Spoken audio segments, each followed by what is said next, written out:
Thank you, Daniele. And let me start by thanking all the organizers for giving me the opportunity to present my work.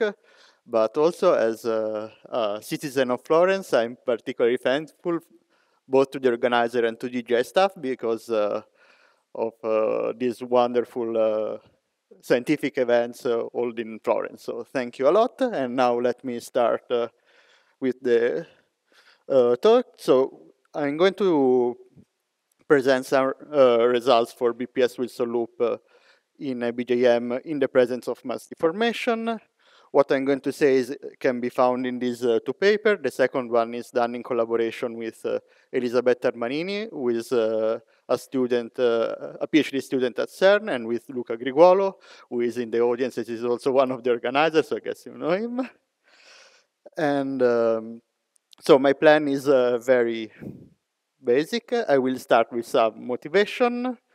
Then I will introduce all the observables I need. Then I will I'll try to give you some details on the computation, which is based on the Fermi gas method. And finally, I will discuss some application, conclusion, general discussion. So let me start with some motivation. So Wilson loops are defects in quantum field theory, and defects are very interesting. Wilson loop were introduced to detect confinement in gauge theory, so their defects are useful as order parameters in quantum field theory. But on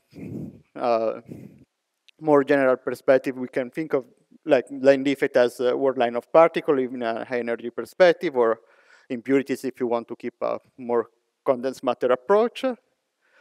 So it's something we should be interested, everyone should be interested in them. Well, why I want to study BPS Wilson loop? As usual in quantum field theory, if you want to study some observable beyond perturbation theory, we have to do some approximation. There are various approaches. We don't need to add supersymmetry. There are examples like in large N, but for sure, when we have supersymmetry, we can make a lot of progress, and I hope that to convince that this is the case for the example I'm going to consider. Moreover, when we go to supersymmetric theories, there's also, and in particular theory with extended supersymmetry, there's also a DSFT, which gives a very strong motivation to study this observable, and indeed this is the case for the setup I'm going to consider, and that's the aspect I want to tell you a little bit more about now. So I'm going to work in ABJM. ABJM is a theory in 3 dimensions. It has a lot of supersymmetry. It's an n equals 6 supersymmetric Chern-Simons matter theory with gauge groups un k times un minus k. So we have two parameters, n, which is the rank of the gauge group, and k, which is the Chern-Simons level. And according to the value of these two parameters, we have a rich story in the DSFT correspondence, because for generic value of n and k, the dual is M theory on IDS4 times S7 mod zk.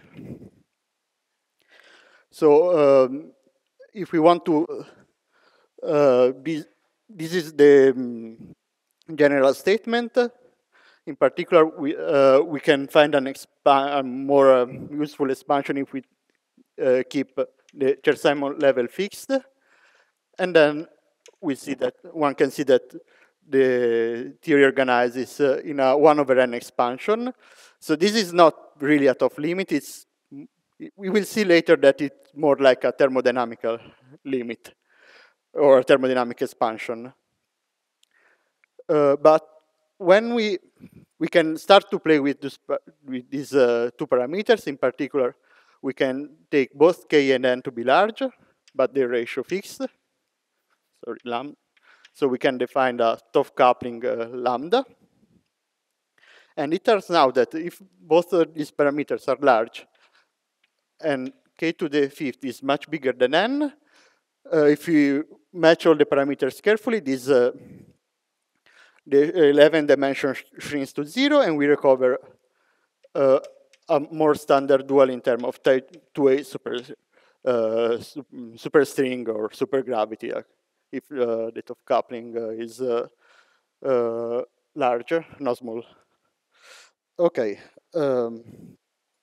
So, as I said, in a supersymmetric theory, we have a lot of control. So a natural question is, can we use this control? Like, we have many techniques.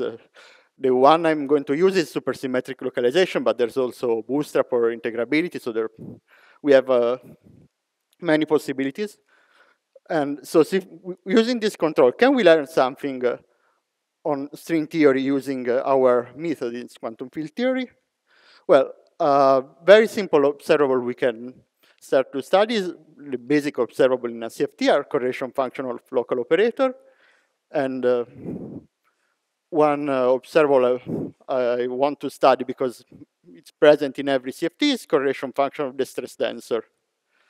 In a superconformal field theory, the stress tensor comes from a superconformal primary. So let's start with the correlation function of the superconformal primary of the stress tensor. ADS-CFT tells us that this object is dual to scattering amplitude of graviton in one of these two setups. And then we can also learn something about string theory, because if we write properly in Melny space this correlator, we can, Penedones told us that we can take the IDS radius to infinity and recover the flat space scattering amplitude. So we have this nice series of correspondences. And but how can I implement my quantum field theory method here? Well, we can do this at various levels. What I'm going to tell you about is the story of integrated correlators. So it turns out that localization cannot fix directly this correlation function, but it can help us in computing its integral. And so something, I will define it more properly later. And it turns out that if we combine this plus the bootstrap, one can actually recover these objects. And following this procedure, one can arrive to the flat space amplitude in type 2A, which was already known.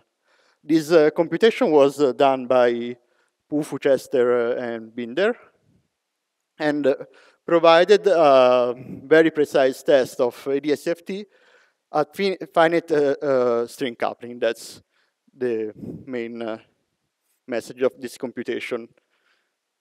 What I'm going to discuss today is whether I can generalize this setup, adding something, in my case will be a BPS Wilson loop, to learn something that we don't know about. So the idea is to consider a correlation function with an extended object, the Wilson loop, with the same superconformal primary of the stress tensor. Since we know that the Wilson loop is dual to an M2 brane or a fundamental string, according which regime we are working in, this should be dual to a scattering of graviton on an M2 brane. And provided that a proper flat space limit exists, one should be able to recover the flat space scattering amplitudes.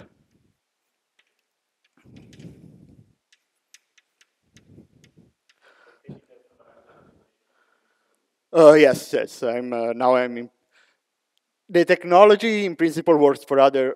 I mean, what? Okay, let me answer in a second. So what I'm going to discuss is the constraint from localization. I'm not essentially won't discuss this part here, but this should be kept in mind as a motivation and as our broad future direction. Today, I just limit to discuss what localization can teach us about this correlation function. Indeed, this part is very conjectural. There are many gaps to fill, but I think it's a nice perspective to keep in mind. So let me mention that on integrated correlators, there is a full story in for dimension without Wilson loop, but also with the Wilson loop. People in the audience contributed to this program and are contributing, so I'm not sure I can make all the citation, but there are many beautiful works.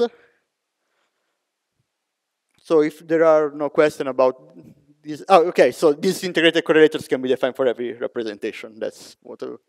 But if I want to keep this duality, I have to take the fundamental. I'm not sure we know the dual of a Wilson loop in a non-fundamental representation in a BJM. I think the answer is still an open question. Okay, so if there are no questions, I will start to introduce all these objects more precisely. So, okay, it's better to tell you a little bit more about a BJM, just to fix some basic notation. So the action of a BJM will contain two Chern-Simons action. So I will have two gauge fields. For each gauge field, I have a Chern-Simons term, one with level k. Then I will have another gauge field with level minus k. And the gauge fields are just A and A hat. And they transform in the adjoint of the U1 and the second U1 respectively. Then I have some matter fields. And my matter fields are 4 scalar and 4 fermions. The scalar will be denoted by Ci, and the fermion by psi bar I. And these fields transform in the bifundamental of the gauge group. Capital I is an index which runs from 1 to 4, and it's an SU4 R symmetry index, which is strictly related to the fact that this is an n equals 6 supersymmetric Chern-Simons matter theory. Okay, guess I don't need to say anything more than that about the structure of the theory. Now I want to introduce some BPS local correlation function because I want to use supersymmetry. And schematically, there are two ways in 3 dimensions. The first possibility is to introduce the so-called topological sectors. This is a family of operators with the property that when I insert them on a line, their correlation function is constant. So there's a whole, in every 3-dimensional theory with at least n equal 4 supersymmetry, there exists this family of protected operators described by a 1-dimensional TQFT. I'm not giving details because that's what I'm not going to do now, but it's important to know that this thing exists because it will play a role probably at the end of the talk. And okay, so and the reason why I'm not considering this is because we don't have a localization scheme in a BJM for this operator. So you have to do something else. And the something else is exactly the integrated correlator story. So suppose I start with an action and I find some deformation of the theory, which I will call mass deformation, such that I'm still able to compute exactly something here, for instance, with localization. Then I can do is to start taking derivative with respect to the mass, and then set the mass to 0. What I do, since I have a path integral representation for this deformation, this object corresponds to the integral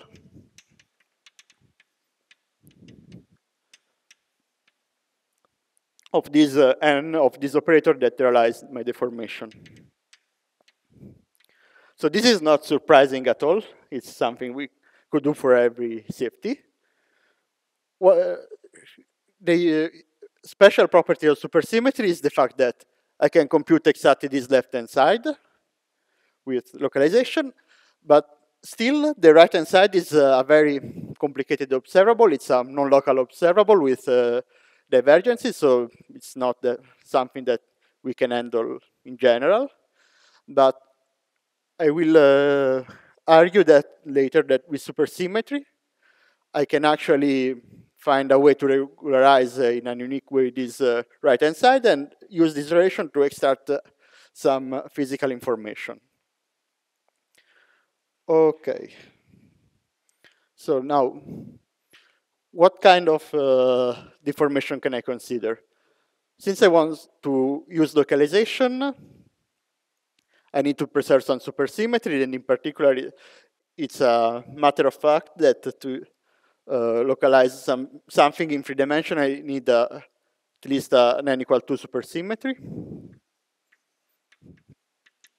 More concretely, this means that I need to preserve the proper R-symmetry factor of this subalgebra, which is a new one R-symmetry.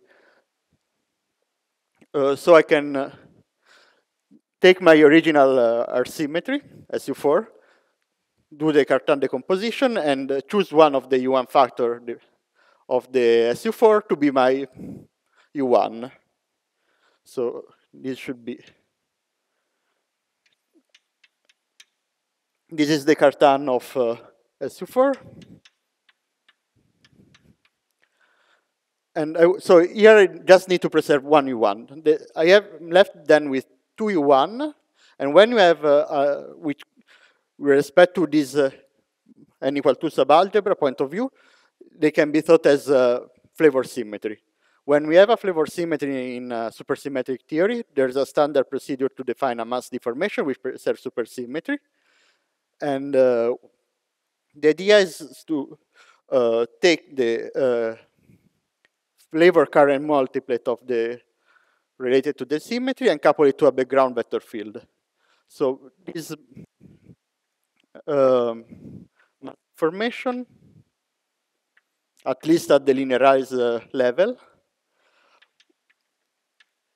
will be the coupling between the flavor current with a background vector field,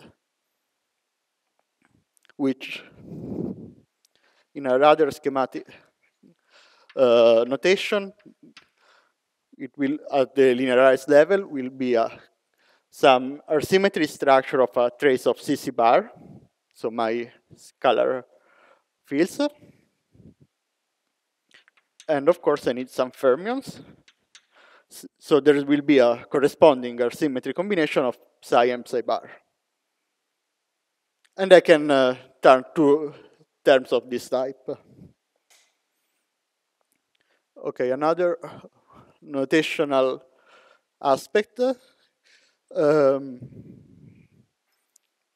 For this deformation is equivalent to another type.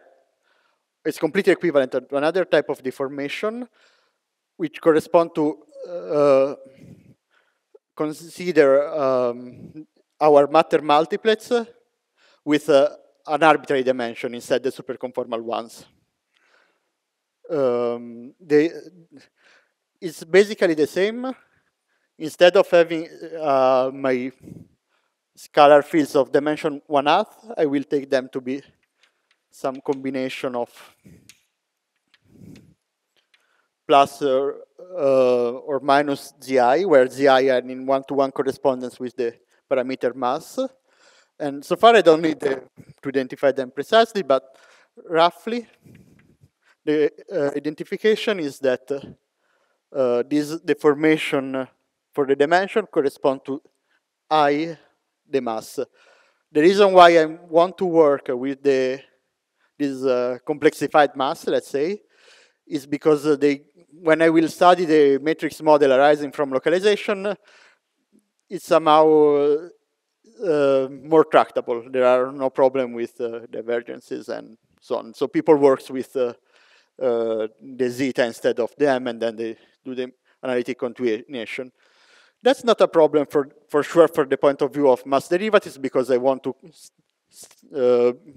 take a derivative, so I will stay very close to the origin in my deformation parameter space, so I will avoid every possible issue with phase transition and more complicated stuff. Okay, now it's time to do localization. So I mentioned it several times. Unfortunately, unless someone has specific question, I won't have time to review it. Let me just say that supersymmetric localization is a method that allows us to reduce a quantum field theory, a full quantum field theory path integral to something simpler. In many cases, this is just a matrix model, so something that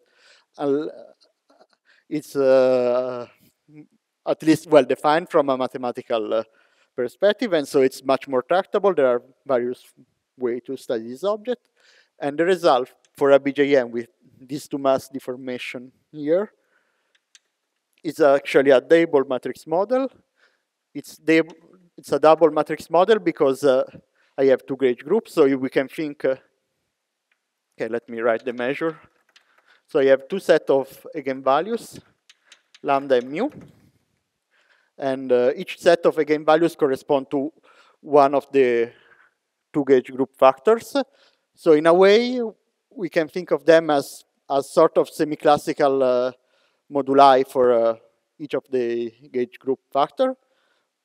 If we want to keep this interpretation of semi-classical moduli, then we should have a contribution from the action, which is the classical action evaluated on this moduli. So there is an exponential factor, which comes from the Cher-Simon term.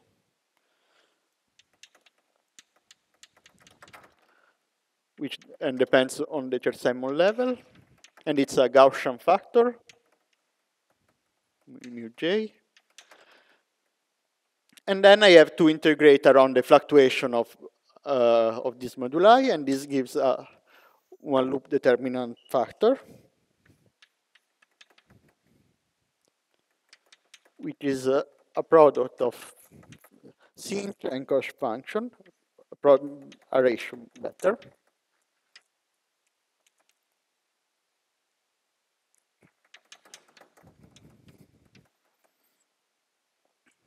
Here there's some normalization factor. So those are the contribution from the vector multiplets, and you can understand that because each function involves only one type of eigenvalues related to a single gauge group. Instead, the matter, which is related to something that mixes the gauge groups, couple the eigenvalues lambda and mu. So the cosh will depend on lambda I minus mu j, and then we have, sorry, it's a minus.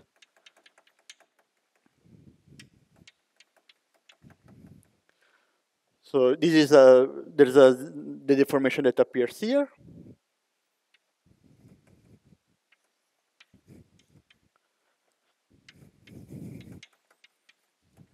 And sorry, this is lambda.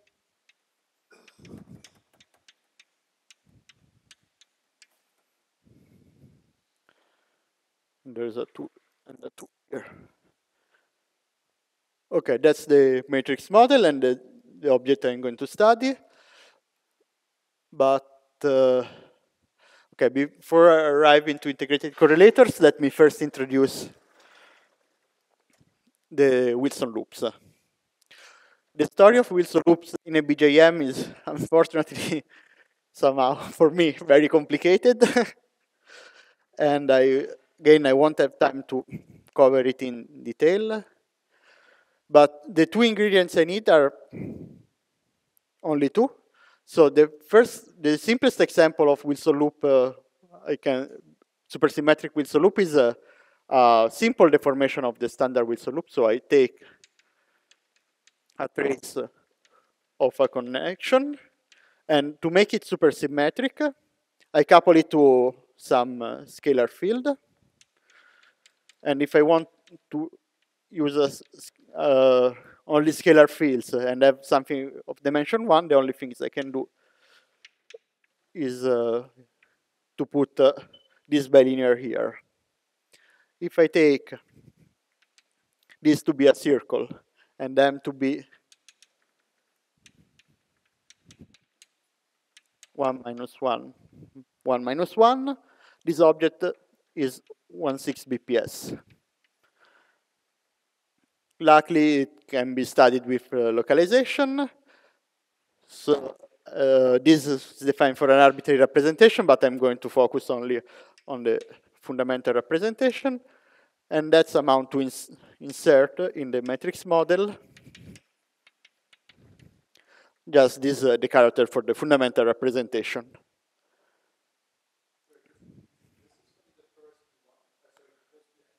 Yes, I'm using only the first UN, but I can define the same object for the second factor. And you can do more, actually, and that's the next step. You can combine these two factors to get something more supersymmetric. Because to study this this combination with local operators and Wilson loop, I need to consider something more supersymmetric. And there's a standard way to do that, which was introduced by Drucker and Trancanelli. And the Wilson loop takes a somewhat more involved form.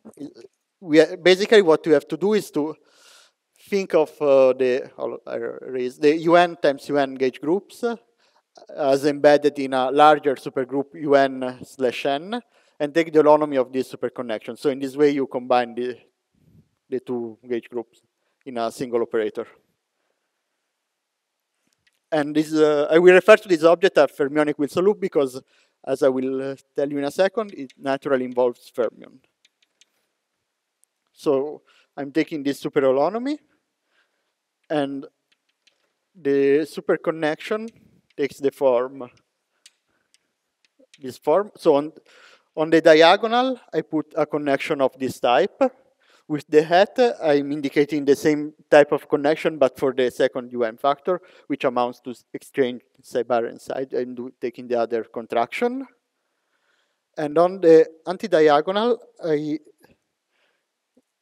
the object with dimension 1, which transform in the bifundamental and the anti-bifundamental, is naturally the fermion. So the coupling involves naturally the fermion.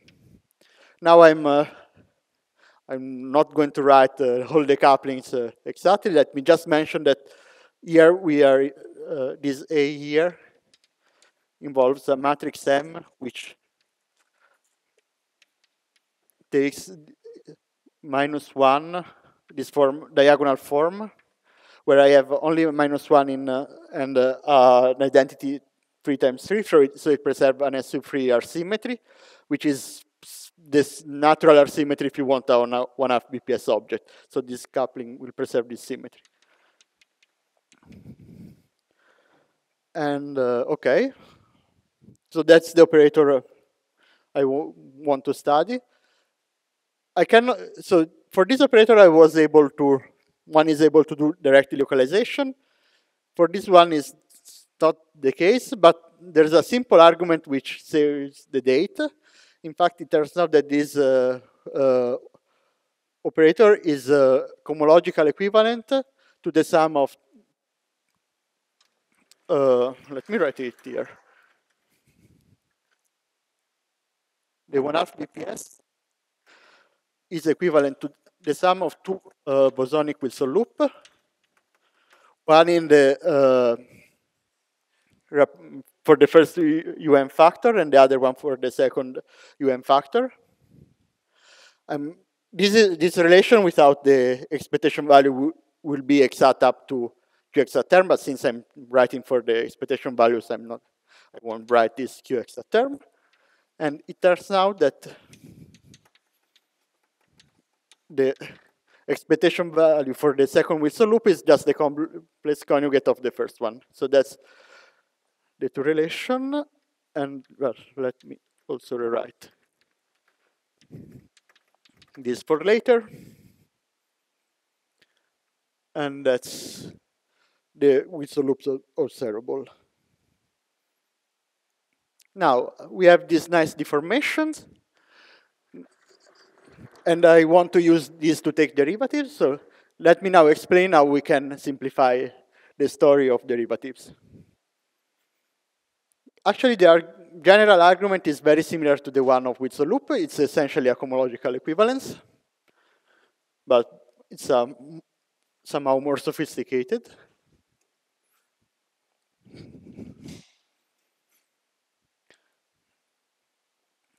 So it turns out that the full action defining the mass deformation is homological equivalent to a much simpler operator. Let me write it properly. So, okay, I forgot to mention the fact that since I'm doing localization now, I'm working on S3, so what was a line before is becoming a circle, so this is integrated over S3, and this is one-dimensional integral over a circle instead of a line of an operator J of tau, which I'm about to define, up plus Qx a term. This operator J of tau is a dimension 1 operator, and is the trace of CC bar contracted with two polarization vector, which have the special property that they depend on the coordinate tau. And it's related to the construction I mentioned before of topological operators, because this is a part of the topological sector. So it's when I insert multiple operators along this circle, their correlation function will not depend on tau. So when I take n derivatives, sorry.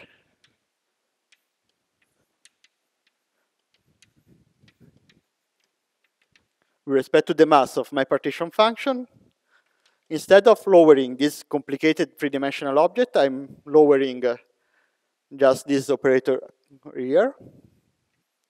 So I will have an integral, J1, Jn. But this object is a constant, so I can safely do this integration. And even if the story is very simple, this comes from the physical theory, so it carries some physical information about the theory, and we can use this relation to constrain our correlation function. And yeah, that's the idea introduced by Pufu and collaborators, and we show independently with Itamar and Silvia that this relation is actually also in a paper about 2 years ago, I guess. But now I want to add the Wilson loop.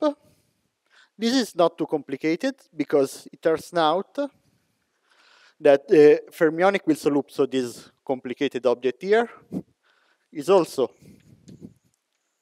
annihilated by this supercharge here. So this is the same as here. So I can repeat exactly the same argument, but instead of starting with the partition function, I start with the path integral with the Wilson loop insertion. So sorry for doing that, but I will erase here and replace with W. So when I take a derivative, I'm still lowering this operator, but in a Wilson loop background. So here there will be a Wilson loop insertion. Now I have to normalize. And I define this object, just another notational thing with a subscript W2. There is a normalization here. But essentially the message is that we can use the expectation value of the Wilson loop in a mass deform theory as a generating function for defect correlation function. So in the scheme I draw at the very beginning, the first part can be somehow implemented. Now, let me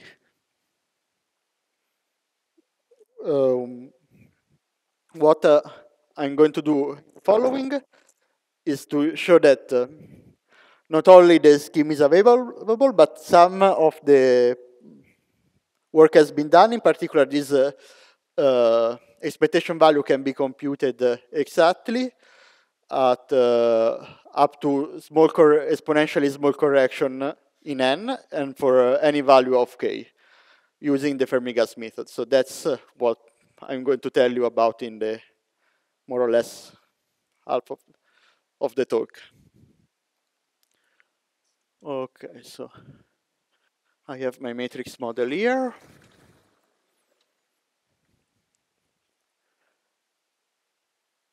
And okay, there are various ways to study this matrix model according to the regime you want to probe. You can use more standard Toft expansion, or you can look for certain approximation of the distribution of eigenvalue for n strictly infinite. But I think one of the, in my opinion at least, the most surprising method is the so-called Fermi gas method, which makes manifest the idea that the M-theory expansion, so the 1 over n expansion, is actually a thermodynamic limit. So how can this object possibly be equivalent to a fermion system of fermions? Well, the idea is to use some mathematical identities, which allows to write that matrix model in a form that looks like a system of fermions. Well, the crucial identity is the so-called Cauchy determinant identity. Let me think this should be helpful. I'm not going to do all the steps, but just to give an idea.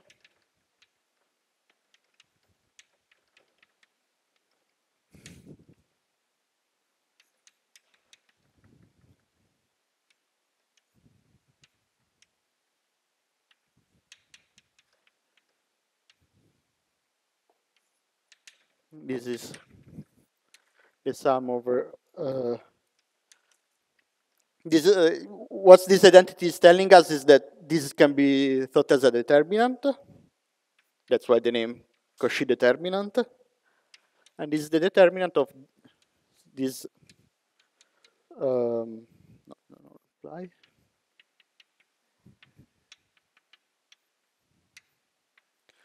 So we can use this type of identity to introduce this permutation, and using massaging a little bit the expression, one can arrive to a very nice form for the matrix model.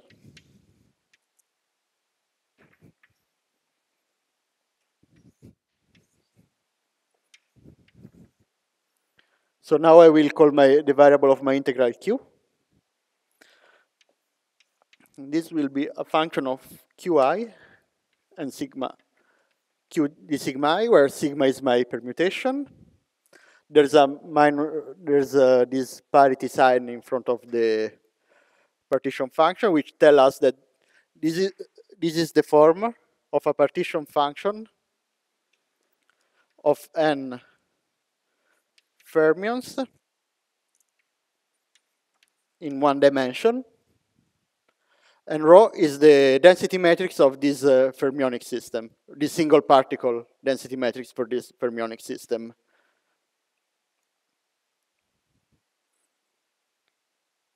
So in this picture, Q was some combination of the original eigenvalues of the system, but now should be thought as the eigenvalue of the position operator.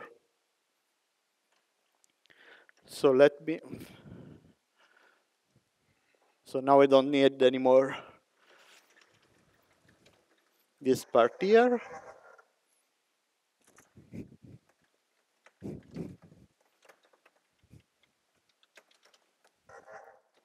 Let me still keep it. So now I have to enter in some of the technicalities of this method. So since I have a density matrix, I want to write it as an operator. So I will introduce the quantum mechanical operator, which defines for us an Hamiltonian. So this is a system of free fermions, but the Hamiltonian is not that simple because the expression it takes is not an Hamiltonian of the form kinetic term plus potential. Instead, it's rather a complicated form where the the kinetic term and the potential mixes. If you want to read the Hamiltonian from this equation, you have to apply the BPS formula on this right-hand side. And so when you go higher in the quantum correction, you will get an infinite tower of commutators of U and T that corrects your Hamiltonian. However, in the semi-classical limit, this is regularly a T plus U Hamiltonian. And U and T can be written in a closed form. So let me start there. This is the logarithm of T. And the deformation. So this is the contribution that you have in the superconformal theory, and that's the correction due to the masses. So it's actually a very mild modification. If you expand this function for large Q, this goes linearly. So essentially, this mass deformation is modifying the shape of this function only for when Q is larger somehow. And the same story is true for the potential. For the, sorry, not the potential, the kinetic term. Okay, maybe before going on, I should mention that this method was introduced by Marigno and Putrov without mass deformation, and they were able to compute, to set the stage for the whole formalism and compute to resum the 1/n series. Then it was generalized with mass deformation by Nosaka. And another relevant reference is a paper by Marigno and Clem, where they explain how to compute the expectation value of Wilson loop. Marigno, Clem, and collaborators, sorry. And they explain how to compute these expectation values. So, so those are the main references. So when we started this project, our way of thinking was, okay, you can do mass deformation, you can do Wilson loop, probably you can combine them together. That was the rough idea.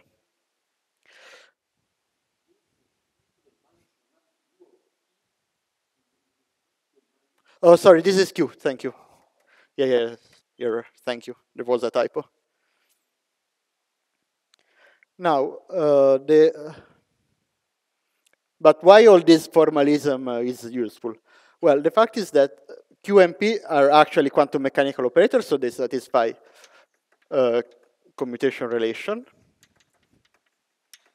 And if we want to to make all these equations consistent, we have to identify this effective H bar with K. So this is telling us that when H bar is very small, also K is very small.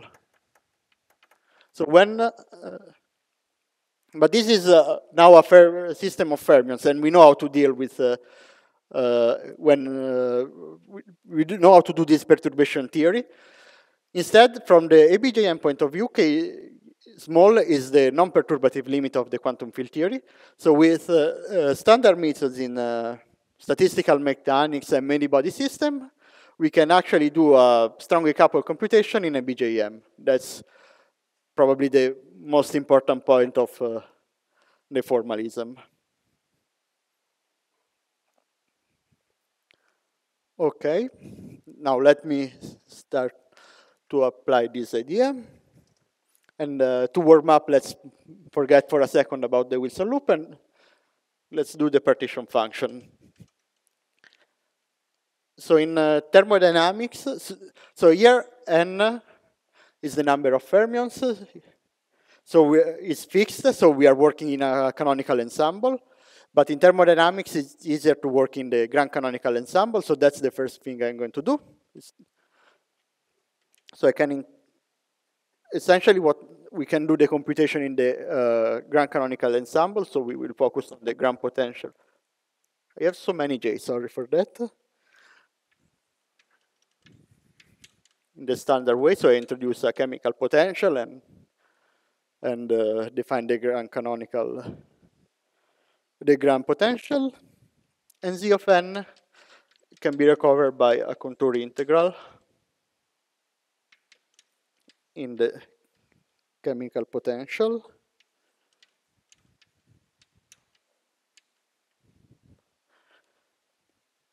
Okay, now to start very easy, let's do the thermodynamic limit. So n goes to infinity. This is, we just need to take the saddle point approximation of this integral. So I take my free energy, which is just the logarithm of the partition function, and this will be J, my grand potential evaluated on a specific value of mu, which I will define in a second, minus mu star n. So here n is actually, let me write it in bracket because is the expectation value fixed by this equation here. And mu star can be obtained by solving this equation. So this will depend on mu, and I take the mu which solved as a function of n. So this gives the large n limit. But there's a trick to do this computation. In fact, we can actually access directly to n with just computing the area of triangles, because n in this thermodynamic limit is just the volume of the Fermi surface divided by the phase space 2 pi h, so the standard volume of the phase space, the quantum phase space. And in this limit, thermodynamic limit, I can define so the Fermi surface is the area such that the Hamiltonian is smaller than mu, my chemical potential. Since mu is large, I can take Q and P to be large, and this U and T becomes linear. So the Fermi surface is just a skew rectangle, which I can compute with very easily. And so in particular, n will goes as mu squared. So this tells that from this equation that J goes as mu to the cube. And when we invert this, we have that mu star goes as this square root of n. When we plug everything in the partition function, we recover the famous result that the free energy goes as n to the free alpha, which was one of the very first tests of the ADS-CFT for ABJM. This is a very surprising result that we can obtain in a few lines of elementary computation with this method. While in the other way to study the matrix model, it requires for sure more effort than this. But actually, in this formalism, one can do more. In fact, it turns out that it's possible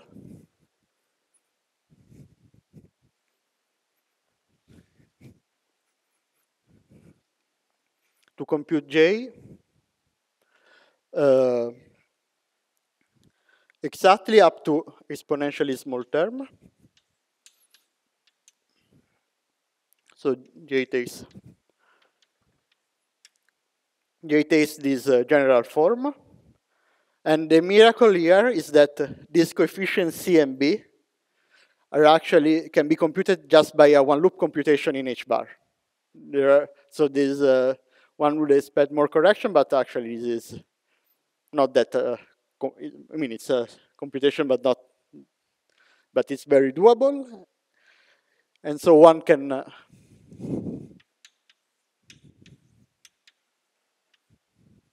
Of course, I'm forgetting about a tower of exponentially small correction, which correspond to exponentially small correction in n.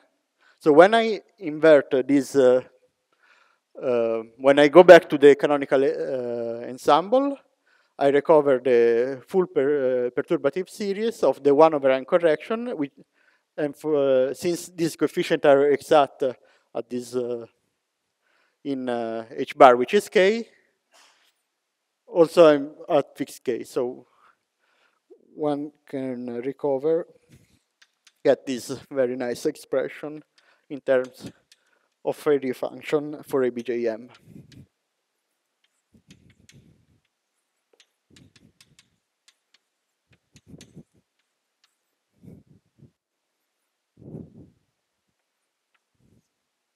Up to exponentially small term, which contains instantonic effects, which have interpretation as membrane instanton and worksheet instanton in the type 2A picture, or M2 brain instanton in the M theory picture. But I'm not going to discuss this topic here. So now, how much time do I have? Like 10 minutes, something? Okay.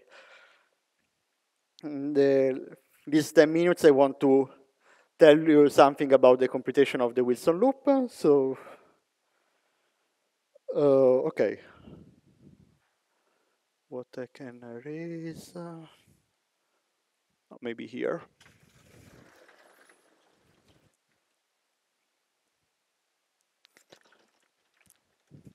So when I'm dealing with the Wilson loop, inserting operator, and in this all the manipulation I did to arrive to the form for the density matrix, the Wilson loop operator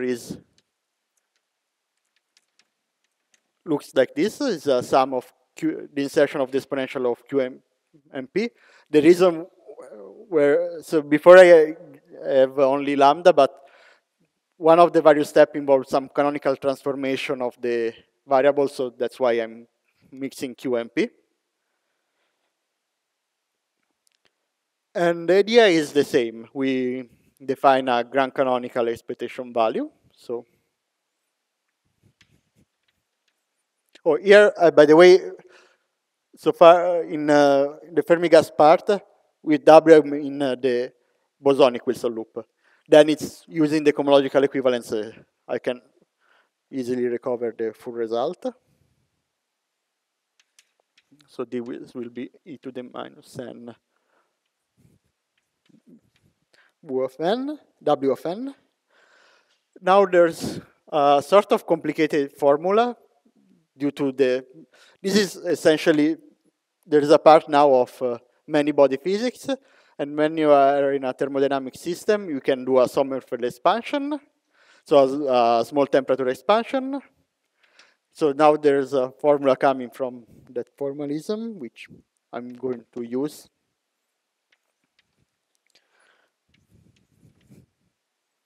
This is the cosecant of this d mu means derivative with respect to the chemical potential of an operator mu, which is the object I want to compute. As before, let's start with the easy with the thermodynamic limit. In the thermodynamic limit, this NO is just the integral over the phase space. This d omega means dq dp divided by 2 pi h bar of my operator. But this is easy to evaluate in the semi-classical expansion because I just need to perform this integral and to evaluate on my saddle point mu star. That's standard semi-classical expansion. And so we get immediately a result for the well, what would be the supergravity result for the Wilson loop. Coefficient which depends on my deformation and k, which is not so important. What's important is this exponential factor, which was important for us.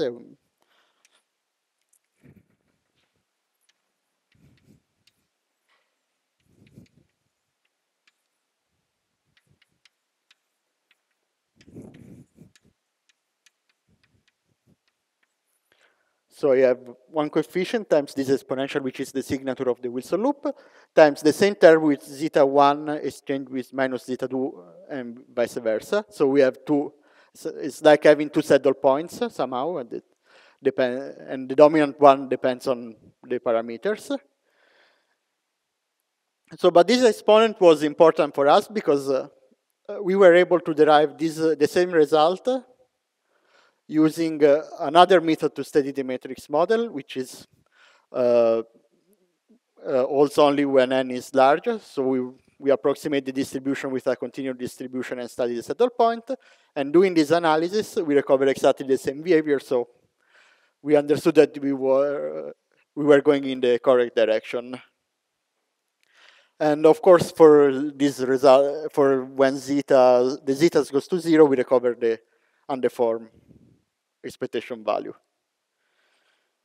Now, well, now to compute all the correction to this, the story becomes very intricate.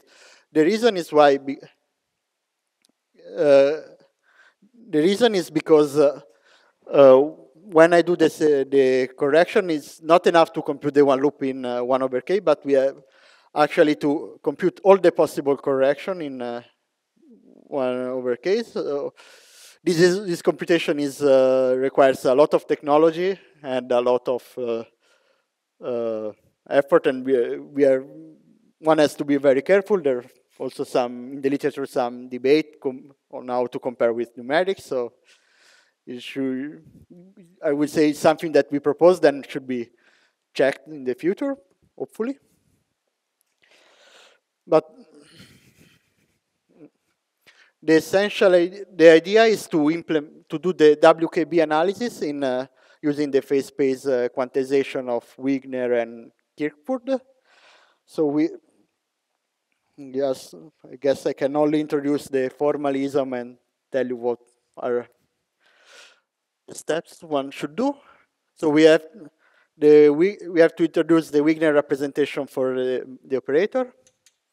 This means that when we have a quantum mechanical operator, a generic quantum mechanical operator, this A is not an observable of my system, it's purely formalism. So the Wigner parametrization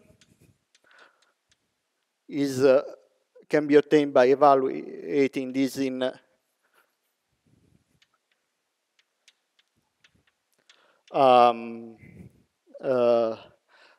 on an eigenstate of the position operator with this and integrating over this Q prime, and then taking a Fourier transform.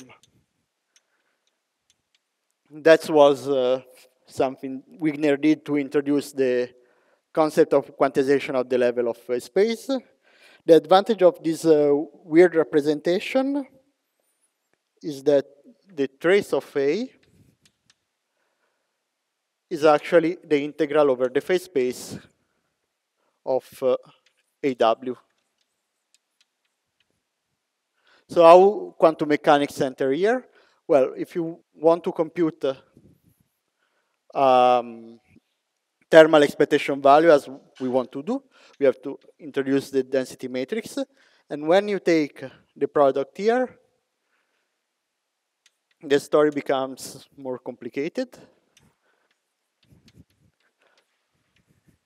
Because this product will correspond to a Moyal product in this phase space quantization. So in other words, the Wigner transform of the product of two operator will be a non-commutative product, the Moyal product, which depends on H bar. So it will be something complicated like, yes, this.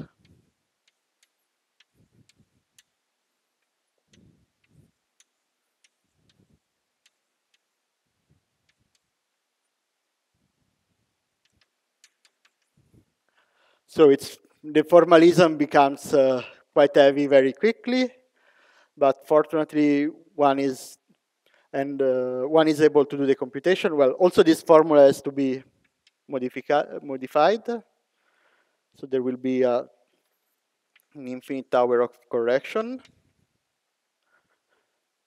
But perhaps it's better if I skip this part and try to present the final result. So, but essentially here you have to keep into account that this phase space is modified by the fact that the Hamiltonian gets an infinite tower of quantum correction, and also the spectrum is modified, so we have correction, this tower of correction. Miraculously, one is able to package all together in a compact expression. And finally, we can perform the computation for the 1.6 BPS. We use the cohomological equivalence and combine these results. So the final result will be a real result, which will look like this.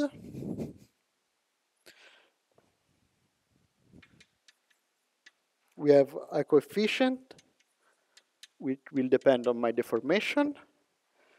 And then I will have a ratio of every function. The one on the denominator is the one we computed.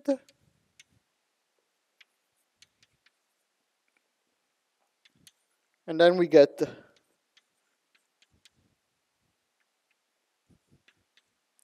this correction here with respect to the, I can't, well, I have to normalize it.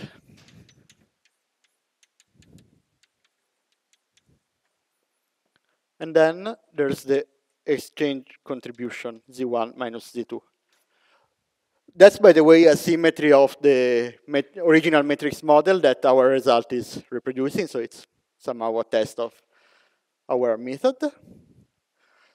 And essentially, this is one of the modifications, and this prefactor contains some modification.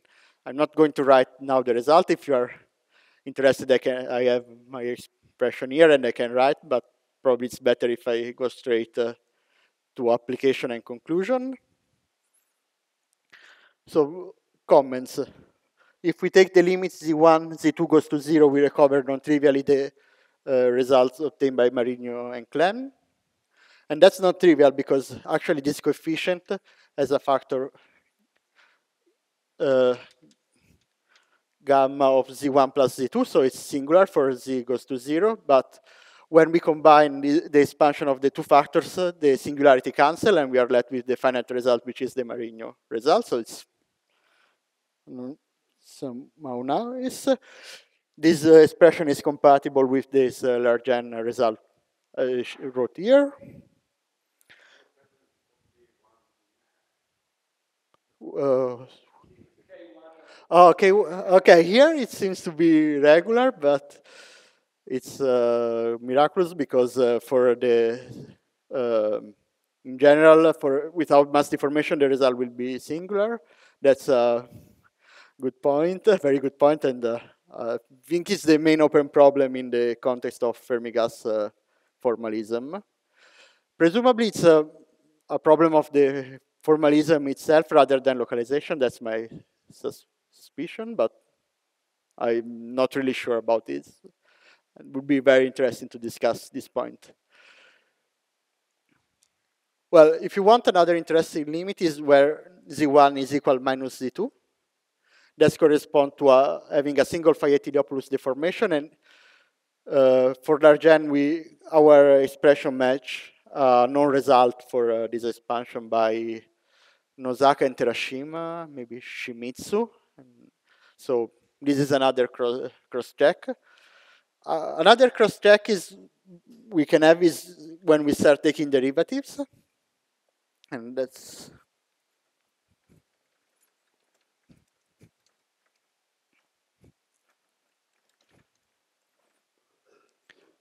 so when we take the first derivative of the Wilson loop,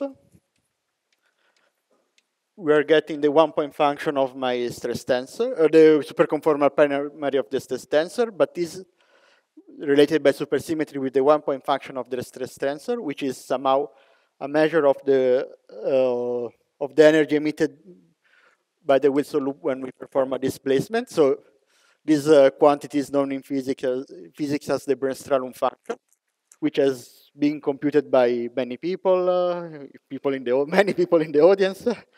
So, and our result for this Wilson loop is compatible with all the known results for the Bremsstrahlung. So it's another nice cross-check. But using our computation, we can do more, and actually we can compute this. I'm not able yet to relate it to any scattering amplitude in string theory, but I can use it to extract a 1-point function, a new 1-point function, because this is the defect correlation function of this two superconformal primary of the stress tensor, but their OP is known. It contains the identity and the dimension 2 operator, X. This lambda 0 and lambda 2 are bulk OP coefficient which are known in the literature. So one can plug in this OP in the result and compute the correlation function of X, which depends only on the overall coefficient. So here, just to be, the setup is that I have a Wilson line. I have a circle linked with this Wilson line, and I'm inserting two operators, J1 and J2. I'm OP these two guys and replacing with X. And actually, we get, for instance, this prediction that it starts with, in our normalization, with minus 1 over square root of 2. So I mean, even if we won't be able to complete the relation with the scattering amplitude, probably we can get many results from this type of setups. So I guess that's more or less the end of my talk. So I show how we to compute and relate the expectation values of the form loop operator to physical observable. Our result is exact up to exponentially small correction in the rank of the gauge group. So there's some non-trivial resummation involved. And yeah, by the way, coming back to the point of k equals 1, I think this setup is telling us that we cannot access the web of the Wilson loop, but we can access with this trick to some of these defect correlation functions. So we can study the defect theory, but not the expectation values somehow. I think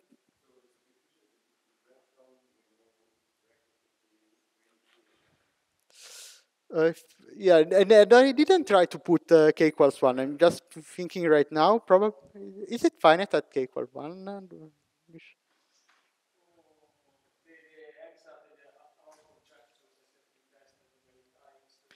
Yeah, if we take the derivative of the ratio of,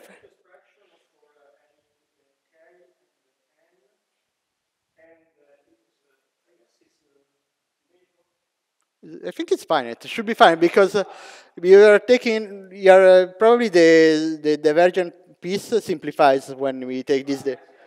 It might we should try, but it's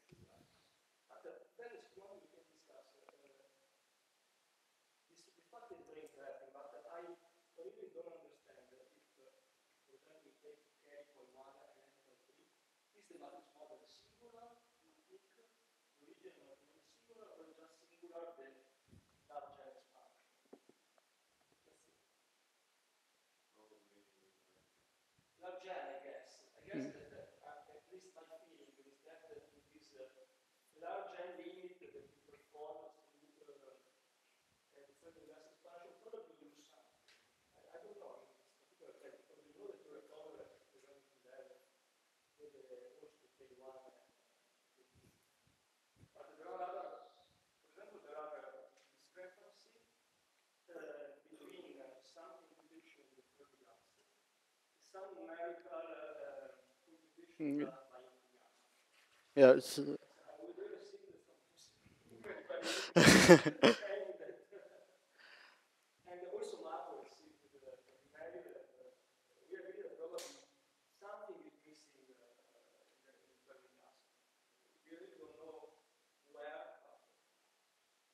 Okay.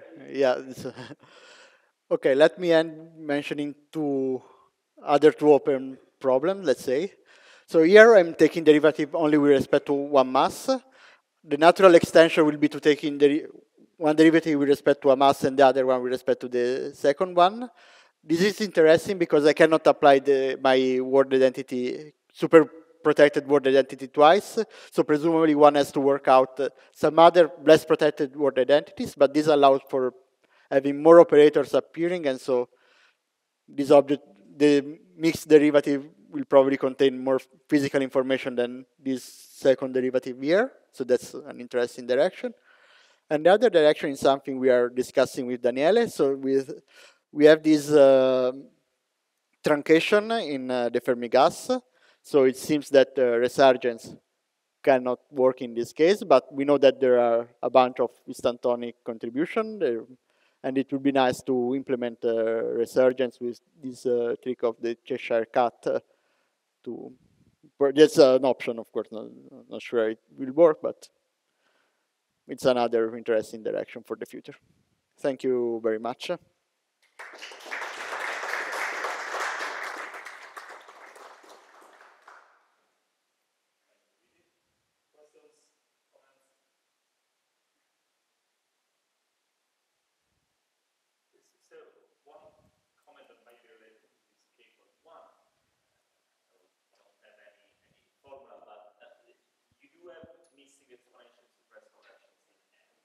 Mhm.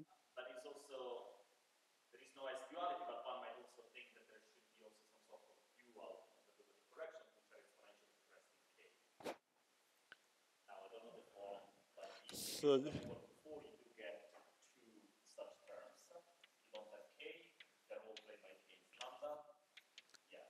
and I think these are, at least in the undeformed case, those are the two contributions that you can have. These are like worksheet instantons. So it's a correction when there's when you coming from the worksheet, and these are membrane instanton coming from the two.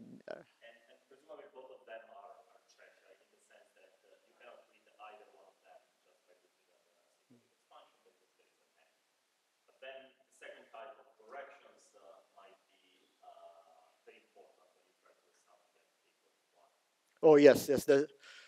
I think using some analogy that with topological string, people observe that to avoid certain singularities like k equals 1, we have to keep into account this contribution at the same time. If you consider only a tower of correction, the expression for the free energy blows up. Yes.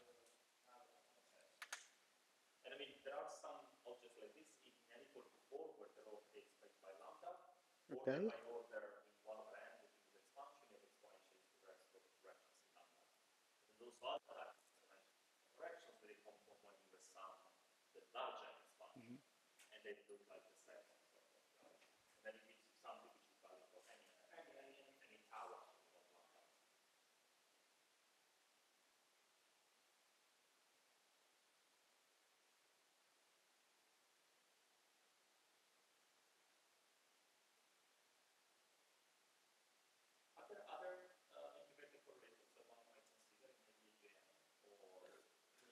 In principle, you can consider the squashing deformation.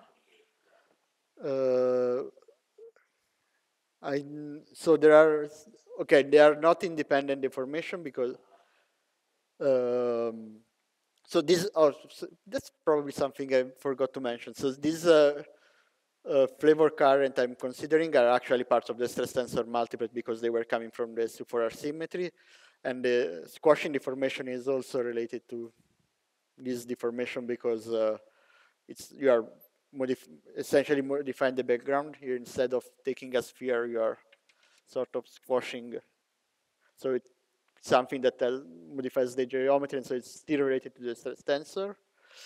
I think without the Wilson loops, those were classified. I have no idea what's going to happen when you have the Wilson loop because you are reducing supersymmetry. So maybe some of these word identity that you use won't work because you don't have all the possible supersymmetry. And but the problem is that you don't have, in general, a Fermi gas expression for the squashing. I mean, you can have, you can use other methods. I think so. Actually, without Wilson loops, there's a conjectural expression by Bobev collaborators.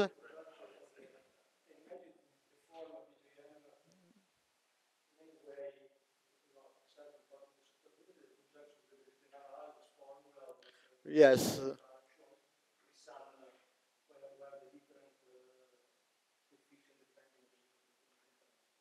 but we don't have nothing like this for the Wilson loop case. But in principle, yes, it's.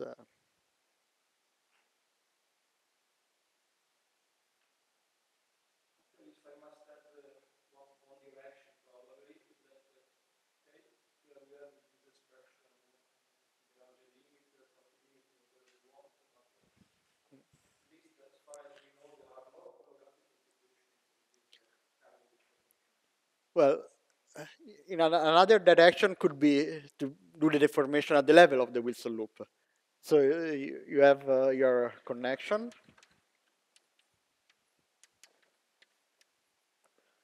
So you can deform it some new parameter.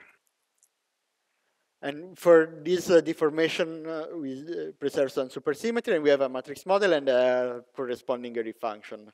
So you can take derivative with respect to this parameter nu, and probably you can constrain somehow the defect theory on the Wilson loop. So, but here we are not talking about bulk operators and the Wilson loop. We are talking of operator inserted in the theory. So we are really doing L1. Okay, it's how it looks like. I, yeah.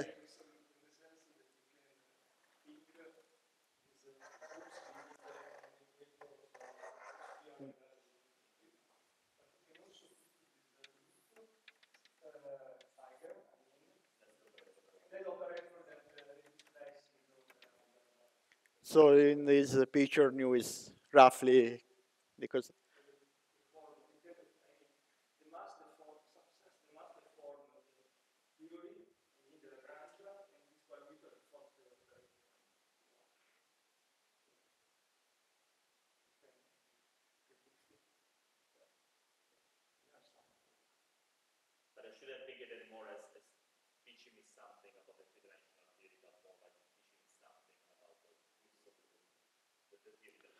Yes, yes, it's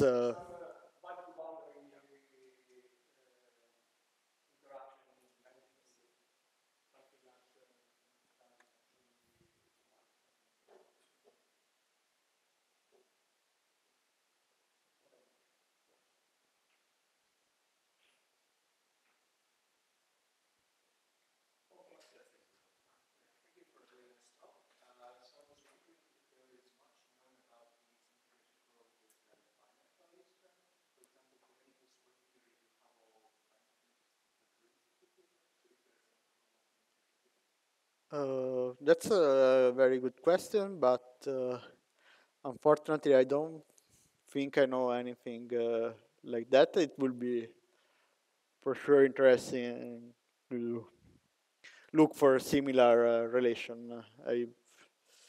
But yeah, I don't know anything like this.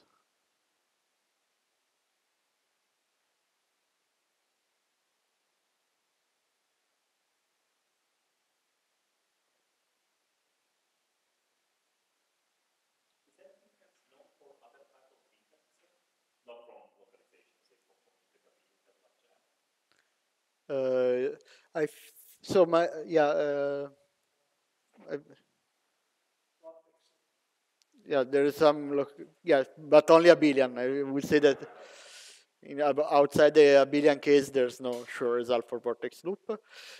I think some of this one-point function that I mentioned at the very end can be computed with integrability. There was a paper by Jumbao, but I don't know exactly how far it goes in the paper. I know that it exists. And yeah, another direction would be vortex loops. By the way, this protected configuration is available for every one-half BPS defect in 3D unequal superconformal field theory in 3 dimensions. So it's you can deform the theory.